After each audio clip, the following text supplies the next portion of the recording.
But we see and we witness every single day people being born and people dying. We see people being born and mashallah, there is excitement upon their birth, and we see people dying and there is sadness upon their death in the case of most people.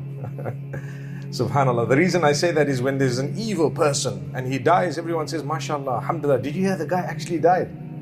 You know, let's hope we're not from among those, my brothers and my sisters. So we see it happening, and we are the most sophisticated of the creatures of Allah subhanahu wa ta'ala in terms of what is known as posture and even the brain, the understanding.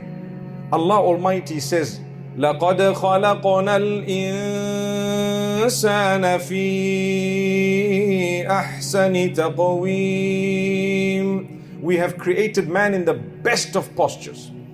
Ahsan means the best. If Allah is saying the best, He's challenging you that there is none better than this. Do you think of any other creature of Allah better posture than ours? I've always said, and I'm sure you've heard it, where your ears are, where your eyes are, where your nose is, where your mouth is, your tongue, where your fingers are, where your nails are. Can you ever think of a better place to put those organs? The answer is no. No one has and no one shall. It's absolutely superb the way Allah has made. Subhanallah.